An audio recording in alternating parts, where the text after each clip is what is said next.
নমস্কার শ্রোতা বন্ধুরা, ফিকল মাইন্ডেড গল্পের আসরে আপনাকে স্বাগত। চিরদিনের ভালো লাগা, ভয় পাওয়া, হেসে ওঠা, মন কেমন করা গল্পের সম্ভার নিয়ে আমরা হাজির আপনার অডিও লাইব্রেরিতে। আজ আপনাকে শোনাব কবিতা সিংহের লেখা হাতের রেখায় খুন। তবে গল্প শুরুর আগে একটি ছোট্ট অনুরোধ আপনার কাছে। যদি আমাদের পরিবেশনা আপনার ভালো লেগে থাকে তাহলে চ্যানেলটিকে সাবস্ক্রাইব করে পাশে থাকা বেল আইকনটি ক্লিক করে রাখুন, যাতে গল্প এসে প্রথমে আপনার দরজাতেই কড়া নাড়ে। আর গল্পটি ভালো লাগলে লাইক করুন, শেয়ার করুন আর কমেন্টে জানান আপনার মতামত। আর হ্যাঁ, যদি আপনার প্রিয় কোনো গল্প শুনতে চান আমাদের কণ্ঠে, তাও জানান কমেন্ট বক্সে। আমরা সাধ্যমতো চেষ্টা করব আপনার ইচ্ছে পূরণে। তাহলে চলুন, আর দেরি নয়, শুরু হচ্ছে আজকের গল্প কবিতা সিংহের লেখা হাতের রেখায় খুন।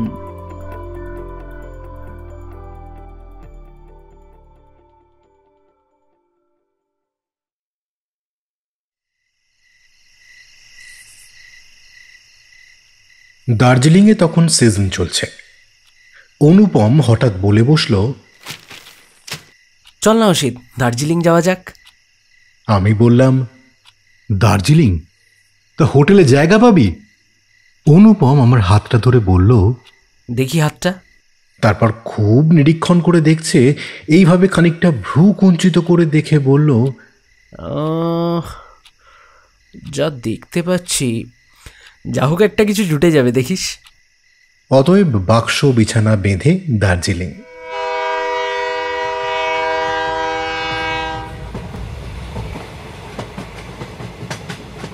বলতে বলেছি, অনুপম ভাগ্য গণনা করে, আর ভাগ্য গণনা সূত্রে বহু রকম মানুষের সঙ্গে তার চেনা জানা আলাপ পরিচয়। দুর্বল মুহূর্তে বহু মানুষ তাদের মনের কথা অকপটে বলে ফেলে অনুপমকে, গোপন বাসনা জানিয়ে ফেলে। আর সত্যি কথা বলতে কি, যদিও জ্যোতিষ শাস্ত্রে আমার বিশ্বাস নেই, কিন্তু অনুপমকে আমি দারুণ বিশ্বাস করি। যারা তাকে হাত দেখায় তাদের মতে অনুপম নাকি দারুণ ভবিষ্যৎ গণনা করতে পারে।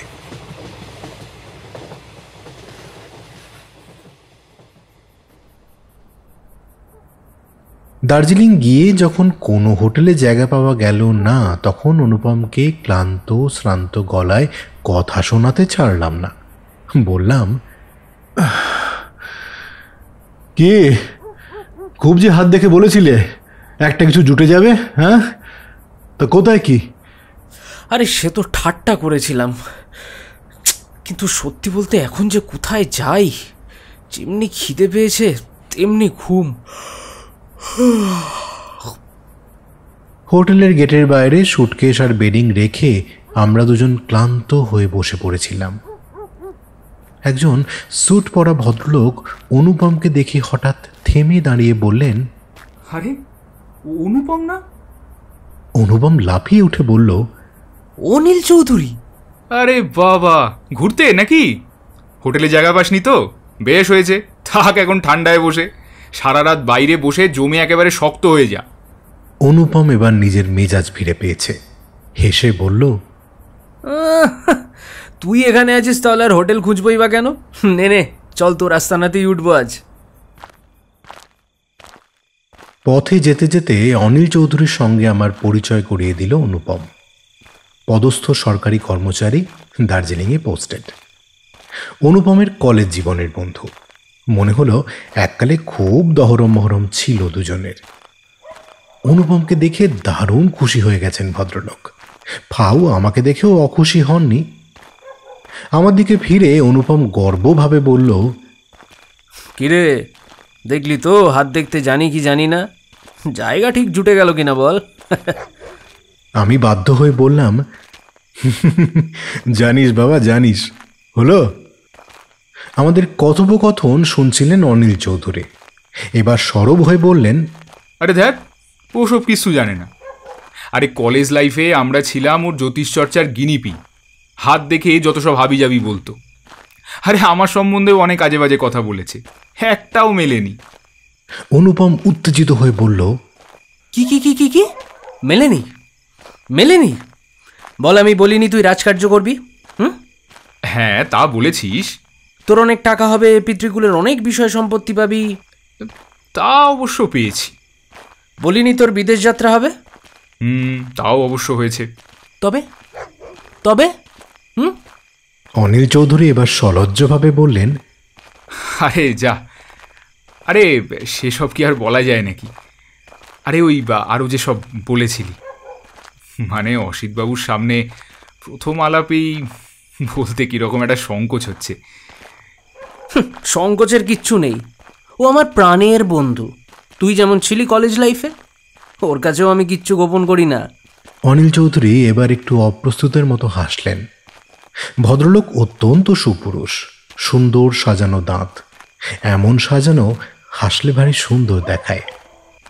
না মানে ওই আমার লাভ লাইফ, তারপর ওই ম্যারিড লাইফ সম্বন্ধে যা সব তুই বলেছিলি। কেন, মেলেনি বলতে চাও? অনুপম কটমট করে অনিল চৌধুরীর দিকে তাকিয়ে ছদ্মর আগে ফেটে পড়ে বলল, ধোয়া তুলসী পাতা তুমি। বুকে হাত দিয়ে বলো, স্ত্রী ঘটিত কোনো প্যাঁচে পড়নি তুমি? বিলেতে, কলকাতায় চাকরির জায়গায়। হ্যাঁ, আরে সে অমন অনেকেই পড়ে, কিন্তু আমার স্ত্রী। হ্যাঁ, তোমার স্ত্রী? বলো বলো বলো বলো। বলতে আর হলো না। সামনেই চমৎকার গেট, বাগান মরশুমি ফুলে সাজানো, মস্ত বাংলো প্যাটার্নের বাড়ি। একেবারে গেটের কাছে উৎকণ্ঠিত মুখে দাঁড়িয়েছিলেন যিনি, তিনি অনিল চৌধুরীর স্ত্রী। স্ত্রীকে দেখে মুহূর্তেই মুখের চেহারা বদলে গেল অনিল চৌধুরীর। মুখের রেখাগুলো কেমন ভালোবাসায়, শান্তিতে, নির্ভরতায় নরম হয়ে গেল। মিনতি, কাকে নিয়ে এসছি দেখো। ইনি হলেন অনুপম রায়, আর ইনি অসিত মিত্র, আমার বন্ধু। বেড়াতে এসেছেন, হোটেলে জায়গা পাননি, খুব শিক্ষা হয়েছে, তাই তোমার কাছে ধরে বেঁধে নিয়ে এলাম। গেট খুলে হেসে মিনতি বললেন, বেশ করেছো, আসুন আসুন, ভেতরে আসুন। তার মুখখানিতে লাবণ্যের আলো মাখানো, ভারী কোমল চেহারা, হাতির দাঁতের মতো ফর্সা গায়ের রং, দাঁতগুলি ঝকঝকে সাজানো, পাতলা দুটি ঠোঁটে হালকা গোলাপির ছায়া। দেখলে প্রথমটা মনে হয় ঠোঁটে রং দিয়েছেন। পরে অবশ্য আমি সদ্য স্নাতা মিনতিকেও দেখেছি। অমনি পাতলা রঙিন ঠোঁট, গোলাপি গাল, ঠোঁটের গালের স্বাভাবিক রং অম্লান রয়েছে। চাপা গলায় অনিল চৌধুরী অনুপমকে বললেন, you are wrong my dear friend, she is not a fairy but an angel. Angel তো বটেই। পরনে হালকা হলুদ রঙের শালের শাড়ি, শাড়ির ওপর গরম কোট, কোটের ওপর পশমের চাদর, লম্বা বিনুনি কোমর ছাড়িয়ে আরও নিচে নেমেছে। গায়ে গোলাপি নাইলনের মোজা আর মখমলের নেপালি চটি। বাড়ির মধ্যে ঢুকে আমাদের আরও ভালো লাগলো। চমৎকার সাজানো ড্রয়িং রুম, ডাইনিং রুম, এমনকি গেস্ট রুম দুটোও সুন্দর সাজানো। যেন মিনতি চৌধুরী জানতেন আজ সন্ধ্যায় অবেলায় আমরা এসে পড়ব। আমরা মিনতির প্রশংসায় সরব না হয়ে পারলাম না। দুজনে মিলে একটি গেস্ট রুমেই আশ্রয় নিলাম। আরেকটি খোলা হলো, তবে সেটিতে আমরা গেলাম না। রাতে মিনতির রান্না করা পোলাও আর মুরগির মাংস খেয়ে উদ্গার তুলতে তুলতে আমরা তিনজন পুরুষ ড্রয়িং রুমে বসলাম। মিনতি আর এলেন না। দরজার কাছে দাঁড়িয়ে বললেন, এবার আপনাদের স্টাক পার্টিটা চলুক, আমি শুতে গেলাম। মিনতি চলে যেতেই অনিল চৌধুরী বললেন, তা ব্র্যান্ডি চলে তো? খাওয়ার পর সত্যিই বেশ শীত করছিল। অনুপম বলল, হ্যাঁ, হোক না একটু মেডিকেটেড ডোজ। অনিল চৌধুরী উঠে বেয়ারাকে ব্র্যান্ডি দিতে বলতে গেলেন। সেই ফাঁকে নিচু গলায় আমি অনুপমকে প্রশ্ন করলাম, এই অনুপম, বলছি তুই ওর বউ সম্বন্ধে ওকে কি ভবিষ্যৎবাণী করেছিলি? কি আবার বলবো, বলেছিলাম তোর বউ হবে মার্ডারেস, খুনি। আমি চমকে উঠলাম, বললাম, কি বলছিস তুই? ঠিকই বলেছি, অনিলের হাতে ভীষণ স্ট্রং সাইন আছে। এমনকি কোষ্ঠীতেও। ও চিহ্ন বদলাবার নয়। কিন্তু তুই মিনতি চৌধুরীর হাত দেখেছিস? দেখেছি। কখন? যখন খাবার পরিবেশন করছিলেন, হাত পেতে হাতে চিনি ঢাললেন, ঠিক সেই সময় দেখেছি। কি দেখেছিস? শি ইজ আ মার্ডারেস, খুনি। ছ্যা, আমি বিশ্বাস করি না। আমি করি। তবে চিহ্নটা ম্লান হয়ে এসেছে জানিস। হয়তো খুনটা অলরেডি করেছে। আমি আরও প্রশ্ন করতে যাচ্ছিলাম, অনিল চৌধুরী ঢুকলেন, সঙ্গে বেয়ারা, আর ট্রেতে 3 গ্লাস সত্যিই মেডিকেটেড ডোজে ব্র্যান্ডি। ব্র্যান্ডিতে চুমুক দিতে দিতে সোফায় ডুবে গিয়ে অনিল চৌধুরী বললেন, হ্যাঁ, মন খারাপ করিস না রে অনুপম। সব গণনা তো আর সবসময় মেলে না। বলতো, এতক্ষণ তো দেখলি মিনতিকে, কত ভালো বউ পেয়েছি আমি, বল। তোর গণনা টননা আর মিলল না, বুঝলি? অনুপম চুপচাপ ব্র্যান্ডিতে চুমুক দিতে দিতে মৃদু মৃদু হাসতে লাগল। অনিল চৌধুরী চাপা গলায় বলল, জানিস, এই একটি মেয়ে মিনতি আমার সমস্ত জীবনটাকে কিভাবে বদলে দিয়েছে। ক্লান্ত গলায় অনুপম বলল, বউয়ের প্রশস্তি করার আর সময় পেলি না অনিল। তার চেয়ে বরং এখন জমি একটা ভূতের গল্প কর। আরে তাই করছি, সত্যি বলছি, বিশ্বাস কর। এসব ভূত টুত আমি কোনো কালে বিশ্বাস করতাম না, কিন্তু আজকাল করি। জানিস, মিনতির জীবনের সঙ্গে একটা অদ্ভুত অলৌকিক রহস্য ছড়িয়ে আছে। সেই রহস্যের ঘটনাটাই সাপে বর হয়ে আমাদের দুজনের জীবন একেবারে বদলে দিয়েছে। ঘটনাটা শুনলে বুঝবি মিনতি কতটা ভালো। যেসব অতীন্দ্রিয় লোকের খবর আমরা জানি না, সেখান থেকেও মিনতির জন্য সাহায্য আসে। অনুপম এবার সোজা হয়ে বসে একটা সিগারেট ধরিয়ে বলল,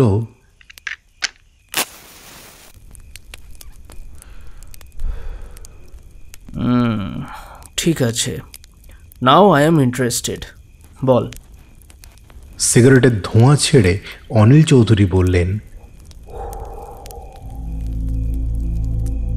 মিনতি ছিল বাপমা হারা গরিব একটি মেয়ে, মামার বাড়ি মানুষ।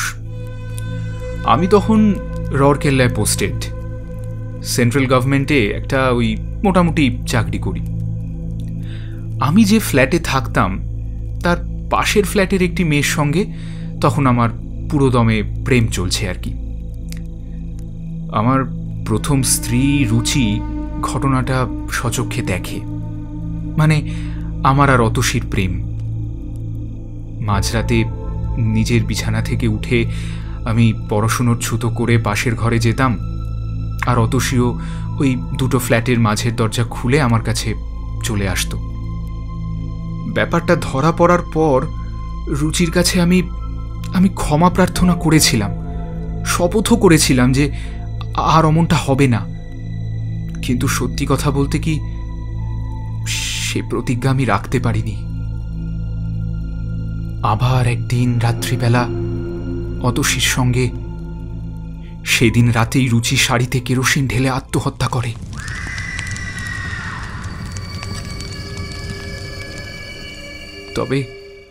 তবে সে মরার সময় আমাকে জড়ায়নি। ব্র্যান্ডিতে চুমুক দিয়ে অনিল চৌধুরী বললেন, অসিতবাবু, আপনি হয়তো আমাকে খুব ঘেন্না করছেন, তা করুন। ভাবতে আমার নিজেরই কেমন অবাক লাগে যে সেই লোকটি কি সত্যি আমি, এই আমি। একদিন যে নোংরা কাজ আমি করেছি, আর সেই কথাগুলো কেবল মুখে আনতেই আমার নিজেকে এত অসুচি মনে হচ্ছে যে কি বলবো। তবে জানবেন, এ সবই কিন্তু মিনতির জন্য। ও সত্যিই দেবী। অনুপম বলল, তারপর? যে অতসীর জন্য এত কাণ্ড, সেই অতসী কিন্তু কিছুতেই আমায় বিয়ে করতে রাজি হলো না। আমি যখন স্ত্রী বিয়োগ যন্ত্রণা আর অতসীর জন্য তীব্র পরকীয়ার আকর্ষণ অনুভব করছি, তখন অতসী আর এক আমেরিকা ফেরত ইঞ্জিনিয়ারের সঙ্গে ঘুরতে আরম্ভ করেছে। আমাকে আর পাত্তা দিচ্ছে না। মাস 6 মধ্যে মা বাবা বৌদিরা আবার যথারীতি পিড়াপিড়ি শুরু করলেন, বিয়ে করতে হবে।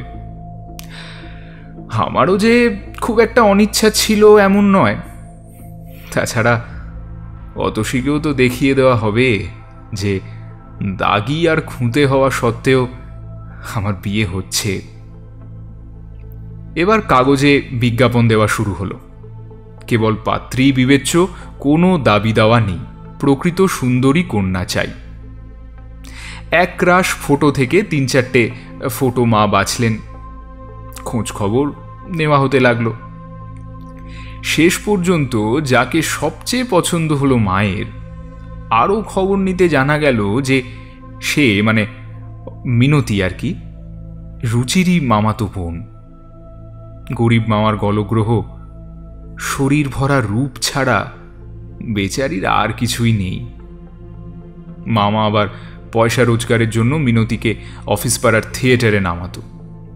ভালো অভিনেত্রী বলে সুনামও হয়েছিল, কিন্তু ওর গাম্ভীর্যের রক্ষা কবচ ভেদ করে কেউ ওর দিকে কোনোদিন এগোনোর সাহস করেনি। তো যাই হোক, আমি তো মিনতিকে দেখে একেবারে মুগ্ধ হয়ে গেছি, বুঝলেন। বিয়ের কথা যখন চলছে, হাতে মাত্র মাসখানেক সময়, তখন রাউরকেল্লায় ফিরে গিয়ে বিয়ের জন্য ছুটি আর টাকা পয়সার ব্যবস্থা করতে গেলাম। সেখানে গিয়ে শুনলাম যে অতসী নাকি সেই ইঞ্জিনিয়ার ছোকরার কাছে ঘা খেয়েছে। আবার মধ্যরাতে আমাদের সেই পুরনো অভিসার শুরু হলো। অতসীও আবদার করল বিয়ে ভেঙে দিতে হবে, আর আমিও তখন অতসীর আকর্ষণে এমন মুগ্ধ যে কলকাতায় ফিরে এলাম মাকে বাবাকে সমস্ত ব্যাপারটা খুলে বলবার জন্য। ফিরে এসে শুনলাম যে কোনের বাড়ি নাকি আমার নামে যাতা বদনাম দিয়ে কে একটা চিঠি পাঠিয়েছে। আমার নাকি চরিত্র খারাপ, অতসী বলে একটি মেয়ের সঙ্গে নাকি আমার প্রেম আছে। তো এই সব চিঠি পড়ে দরিদ্র মামা তো বিয়ে ভেঙে দিতে চান, কিন্তু বিয়ে ভাঙতে চায় না স্বয়ং মেয়ে। আরও কি শুনলাম জানেন, মেয়েটি নাকি বলেছে আমি তার জন্ম জন্মান্তরের স্বামী, আমার সঙ্গেই নাকি তার গাঁটছড়া বাঁধা আছে, ইত্যাদি ইত্যাদি। তাছাড়া সে আমার সঙ্গে দেখাও নাকি করতে চায়। সত্যি সত্যি একদিন তার সঙ্গে দেখা করলাম, মনে আছে, ভিক্টোরিয়ায় দুপুরবেলা।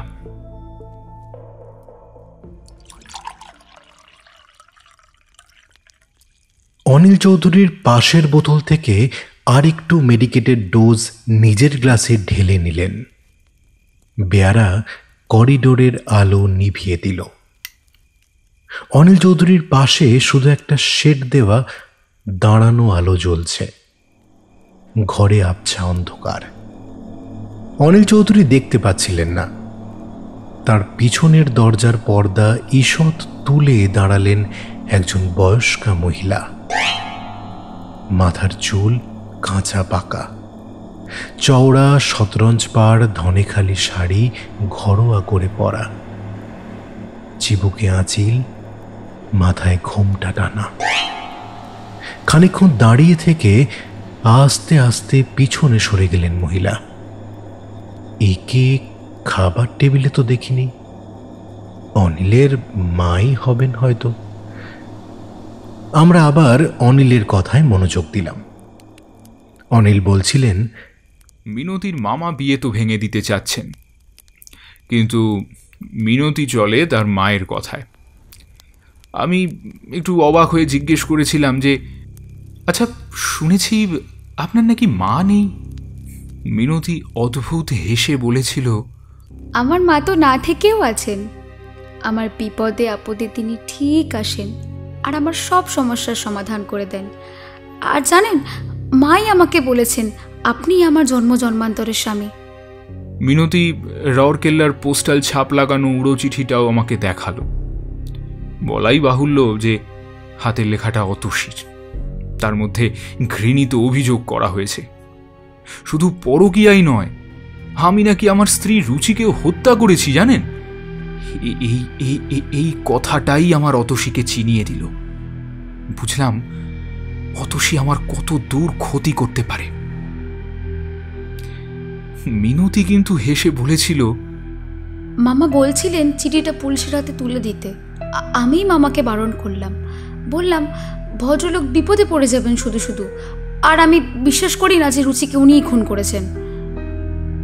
আমিও এত সব শোনবার পর মিনতিকে বিয়ে না করে আর পারলাম না।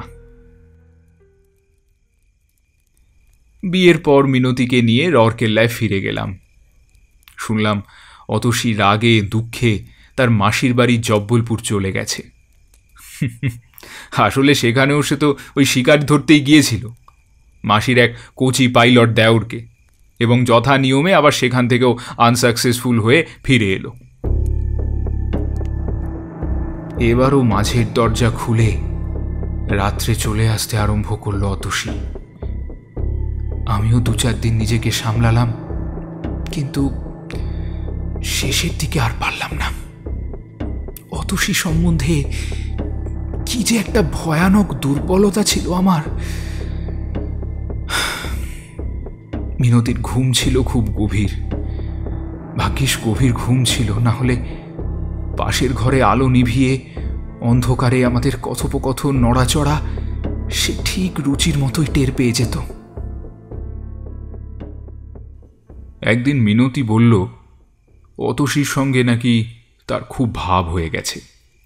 ভারী ভালো মেয়ে অতসী। উড়ো চিঠি নিয়েও খুব আলোচনা হয়েছে দুজনের। মিনতির তো দৃঢ় বিশ্বাস যে আমাদের কোনো শত্রুই এসব মিথ্যে বদনাম রটিয়েছে। এমন মিষ্টি মেয়ে অতসী, সে কি এসব খারাপ কাজ করতে পারে?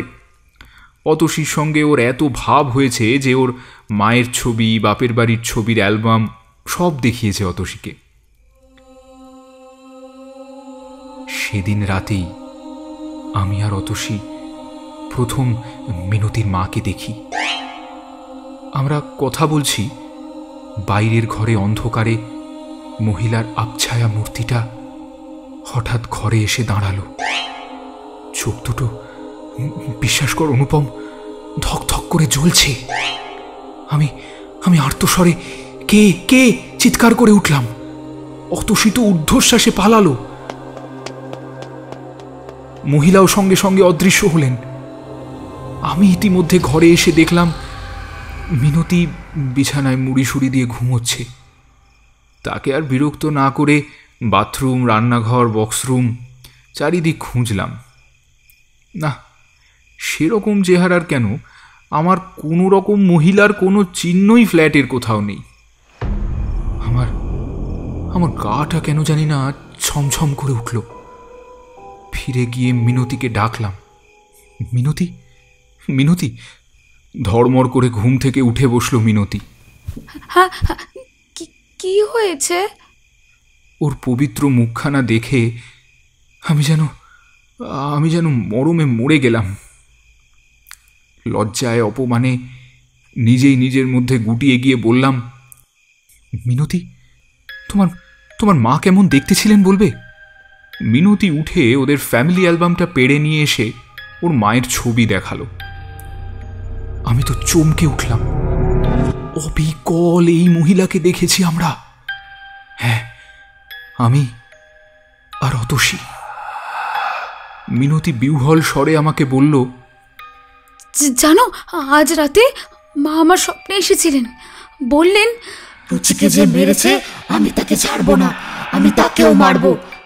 মা বললেন রুচির অতৃপ্ত আত্মা নাকি আমাদের এই বাড়িতে ঘুরে ঘুরে বেড়াচ্ছে। বিশ্বাস কর অনুপম, আমি এসব আত্মা, অলৌকিক, পারলৌকিক এসব কিচ্ছুতে বিশ্বাস করতাম না। সেই আমারও ভয়ে শরীর কাঁটা দিয়ে উঠল। পরদিন রাতে হঠাৎ অতসীর চিৎকারে আমাদের বাড়ির সকলের ঘুম ভেঙে যায়। অতসীকে পাওয়া গেল দুবাড়ির মাঝের দরজার কাছে। বোধহয় সে রাতের অভিসারে আসছিল। তার ঘাড় ভাঙা, দু চোখে বিস্ফারিত ভয়। হাসপাতালে খুব অল্প সময়ের জন্য অতসীর জ্ঞান হয়েছিল। তখন সে শুধু মিনতির দিকে তাকিয়ে বলেছিল, বৌদি, তোমার মা, তোমার মা। মিনতির এত নরম মন যে ওই অতসীর জন্যেও কেঁদে কেঁদে চোখ ফুলিয়েছে কতদিন। তারপর তো আমরা বদলি হলাম কলকাতায়। কলকাতায় এসে চাকরি বদল করে এই দার্জিলিংয়ে। এই যে দেখছিস এখন এই বড় চাকরি করছি, এই পরিবর্তিত জীবন, এ সবই ভাই ওই ওই বউয়ের ভাগ্যে। অনুপম বলল, আচ্ছা অনিল, বৌদির মায়ের চেহারা ঠিক কেমন ছিল বলতো? কেমন আবার? কাঁচা পাকা চুল, চিবুকে একটা আঁচিল ছিল, অনেকটা মিনতির মুখের ছায়া আছে। যখন দেখা যায় তখন পরনে থাকে শতরঞ্জ পার শাড়ি, সাধারণভাবে পরা। হতসীর মৃত্যুর পর 1 বছর চলে গেছে, এখনো কদাচিৎ কখনো তাকে দেখা যায়। হ্যাঁ, আমাদের এই দার্জিলিংয়ের বাড়িতেও দেখেছি। অনুপম লাফিয়ে উঠে বলল, মিনতির মায়ের কোনো ছবি দেখাতে পারিস আমায়? হ্যাঁ, কেন পারবো না। কফি টেবিলের তলার থাকে গোছ করা অ্যালবাম থেকে একটা পুরনো অ্যালবাম বেছে একটা পাতা খুলে ধরল অনিল চৌধুরী। এই তো, এই দেখ। আমি আর অনুপম ঝুঁকে পড়ে দেখে মুখ চাওয়াচাওয়ি করলাম। বোঝা গেল একটু আগেই আমরা দুজনেই এঁকে দেখেছি। হঠাৎ অনুপম অনিল চৌধুরীকে বলল, বৌদির কোষ্ঠী আছে? কোষ্ঠী? না, কোষ্ঠী বোধহয় নেই। এক্ষুনি একবার হাত দেখতে পারি? দেখিস না, তাড়া কিসের? না না না, দেখলে এক্ষুনি দেখতে চাই, আর একটি শর্তে। বৌদির হাত আমি একা দেখব, তুই বা অসিত কেউ থাকতে পারবে না সে ঘরে। অনিল চৌধুরী খুব কৌতূহলী হয়ে উঠে দাঁড়ালেন। আমি বাধা দিয়ে বললাম, বলছি আজ থাক না। অনুপমের শরীরে যেন কিসের ভর হয়েছে। সে বলল, না, দেখ ব্যাপারটা জরুরি, তোকে পরে সব বুঝিয়ে বলবো অনিল। বুঝছিস না, ভালো হোক খারাপ হোক, মেয়ের মায়ায় বদ্ধ হয়ে একটি আত্মার এভাবে বারবার দেখা দেওয়া তো ঠিক নয়, তোদের ক্ষতি হতে পারে। অনিল চৌধুরী উঠে দাঁড়ালেন, বললেন, বেশ, তোর শর্ত মেনে নিচ্ছি। আমি ওপরে যাচ্ছি আর মিনতিকে পাঠিয়ে দিচ্ছি, কিন্তু কিন্তু তুই কিন্তু আমার সব কৌতূহল কাল সকালে মেটাবি। আমিও উঠে বেরিয়ে যাচ্ছিলাম। অনুপম আমাকে জোর করে বসালো। আরে তুই থাক না, যাচ্ছিস কোথায়? অনিল তো উপরে উঠে গেছে, ও তো আর দেখতে আসছে না তুই আছিস কি নেই। বস। অল্পক্ষণ পরে মিনতি চৌধুরী এলেন। সাদা শাড়ির ওপর সাদা শাল জড়ানো, চুলগুলো এলোমেলো করা, মুখে ঘন করে ক্রিম মেখেছেন, চোখে ঘুমের ছায়া। আপনি হাত দেখতে পারেন বুঝি অনুপম বাবু? চোখ দুটি হেসে উঠল মিনতির। অনুপম বলল, পারি, কিন্তু এখন আপনার হাত দেখব না, বরং আপনার মায়ের ছবি দেখব। অবাক হয়ে মিনতি চৌধুরী সামনের অ্যালবামটা খুলে ওর মায়ের ছবি দেখালেন। অনুপম ভালো করে ছবিটা দেখে বলল, এটা আপনার মায়ের ছবি নয় মিসেস চৌধুরী। মিনতি এবার চমকে সাদা হয়ে গেলেন। মানে? আপনার সাথে আপনার মায়ের মুখের সাদৃশ্য থাকতে পারে, কিন্তু আপনার হাতের ঠিক যেইখানে কাটা দাগ, আপনার মায়ের ঠিক সেইখানে কাটা দাগ থাকে কি করে? আমি এবার চোখ নামিয়ে দেখলাম, আশ্চর্য, মিনতি চৌধুরীর কনুইয়ের কাছে যে দাগটা জ্বলজ্বল করছে সেটা ওর মায়ের ছবির কনুইতেও আছে। এই অ্যালবামের সব ছবি কর্নার লাগিয়ে বসানো, শুধু এই একটি ছবি আঠা দিয়ে সাঁটা। কেন মিসেস চৌধুরী? এই জন্যে কি? আপনার ভাগ্য খুব ভালো যে অনিল এতদিন এটা খেয়াল করেনি। এই ছবি অ্যালবামে রাখা উচিত নয়। আঠা দিয়ে সাঁটা ছবিটা চড় চড় করে ছিঁড়ে ফেলল অনুপম।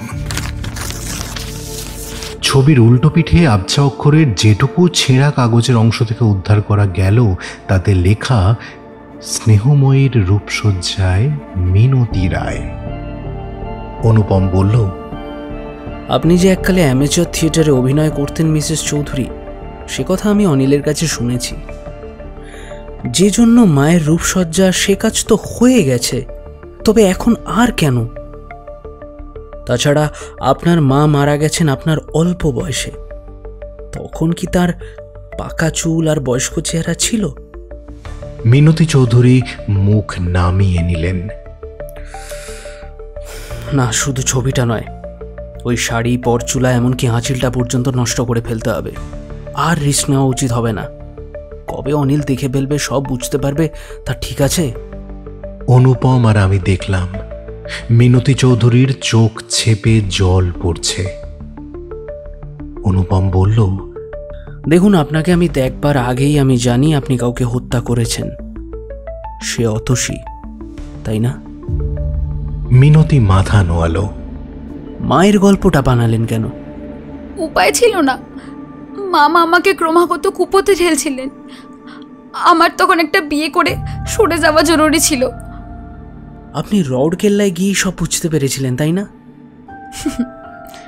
পারবো না।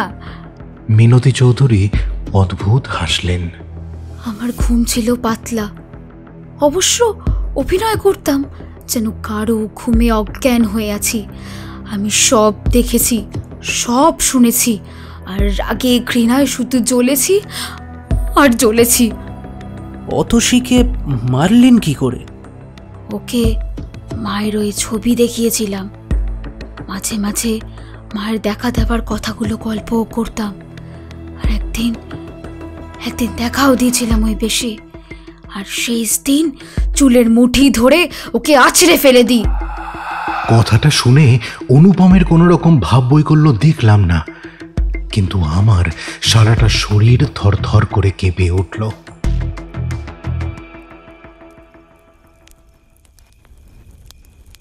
অনুপম এবার মিনতি চৌধুরীর হাতখানি হাতে তুলে নিয়ে ভালো করে দেখে বলল, সত্যি বলছি, আপনি সাক্ষাৎ লক্ষ্মী, সাধ্যী, কল্যাণী, কৃতি সন্তানের জননী হবেন আপনি।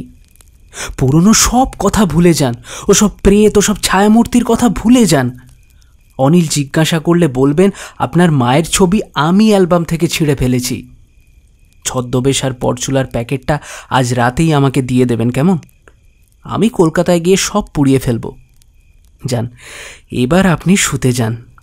আর শুনুন, আজ থেকে আমি আর আপনাকে মিসেস চৌধুরী বলবো না, বৌদি বলবো, কেমন?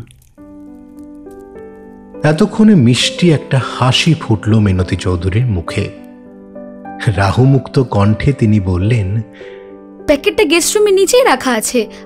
আজকে রূপসজ্জার পর তাড়াহুড়োতে বেশি তো সরিয়ে রাখতে পারিনি। তারপর আমাদের নমস্কার করে উঠে ঘর থেকে বেরিয়ে গেলেন।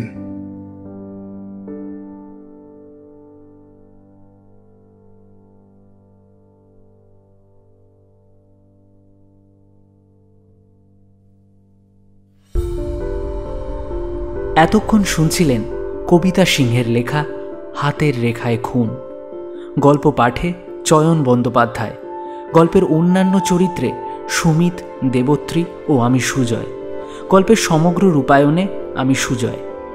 গল্পটি শোনার জন্য সমস্ত শ্রোতা বন্ধুদের ফিকল মাইন্ডেড জানাচ্ছে অসংখ্য ধন্যবাদ। আজ তবে এ পর্যন্তই। আসছি আগামীতে আরও একটি নতুন গল্প নিয়ে।